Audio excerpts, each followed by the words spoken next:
blessing me every day.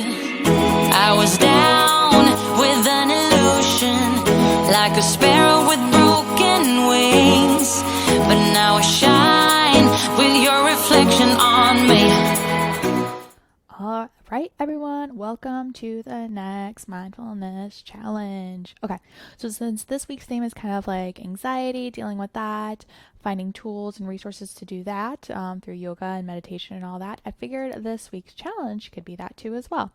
So this week we're going to call out our feelings.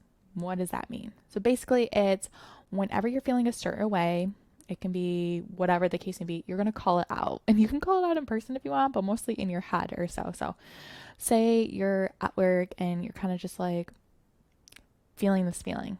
Okay, we'll put a label on it. Is it you're feeling anxious? Are you overwhelmed? Are you hangry?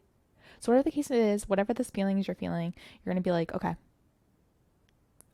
I am feeling this because I am hangry. I am hangry. I am hangry. I am hangry. Why am I hangry? Because I haven't been able to eat. I've been doing too many things. It's been so busy. So then that would be your word, hangry. Or let's say you're at home doing whatever and you're kind of feeling like dark and everything. You can put a label on it and be like, I am sad. Like this is sadness. I am sad. I am sad. I am sad. Then you're able to think, okay, why am I sad? You know, it's kind of just like stepping out of your body, putting a label on it just to kind of like change your mind state on it instead of just like festering it. Okay. So try it this week. And it can even be like when you're happy or something, when you're feeling like, ooh, yay. You can be like, this is happiness. I am happy. I am happy. That's why I'm having this feeling, or joyful, or whatever the case may be. So again, throughout this week, kind of just figure out your emotions, put a label on it, and think of it in that aspect of, this is what I'm feeling. Okay? And then I will explain why we did that soon. You got me loose and set me free. You make me win in every way. You showed me how to spread my wings. All right, guys. How was it? Were you able to call out some feelings? And if not, can you recall a moment? I'm sure there's something that happened today too as well where you're just like, okay, what was that feeling? And putting a label of it.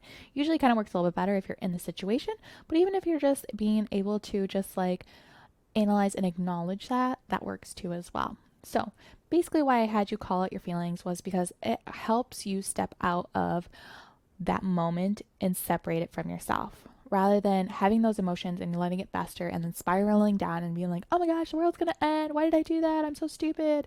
I am crazy. I am ridiculous. Like the world's gonna end. I am gonna get fired. I'm gonna get blah blah, whatever the case may be. You know, like you know how you feel a certain way and then it just keeps, you're just thinking of the worst thing ever. Yes, me too, friend, because I am the same way at times.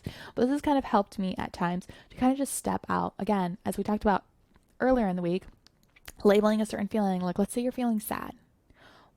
Then you can kind of step out of it and be like, okay, why am I sad? Again, were you scrolling on Facebook and you saw something and you compared yourself and you're just like, oh, that really irritated you. Or maybe it's because you felt like, I really could have done better, but I didn't.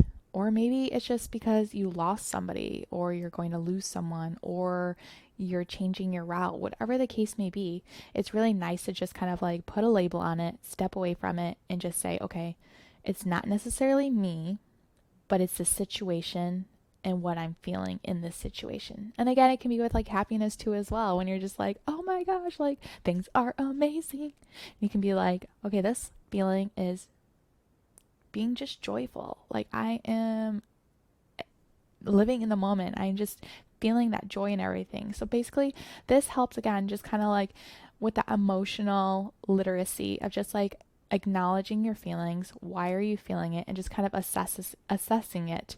I know at times I have, like, even at work or even randomly throughout my day, when I learned about this, when I was reading like one of the books, I thought it was very helpful, because I was like, okay, what is happening right now? What am I feeling just before I'm about to cry or something like that? And I'm just like, okay, I am feeling overwhelmed. I am overwhelmed. I am overwhelmed right now. And I'm like, why am I overwhelmed? Because I'm not asking for help. I'm trying to do it all by myself. I'm overwhelmed because I want things to be perfect and, you know, things like that. And then it helps me acknowledge, okay, this is your feelings talking rather than you. You know what to do. And look, you're processing all these emotions. You know what's happening. Again, rather than just like spiraling down, which I know is so hard at times because it's a lot easier to spiral down at times, but you don't need to be crawling up under a blanket saying the world's going to end and everything when you yourself can help. And just know that, okay, what can I do to get out of this feeling situation? Okay, so I hope that helps. And again, just kind of try it out as one of tools that you can use in your back pocket. And then you can just say, okay, I can manage my emotions a little better. All right. You cut me loose and set me free. You make me win.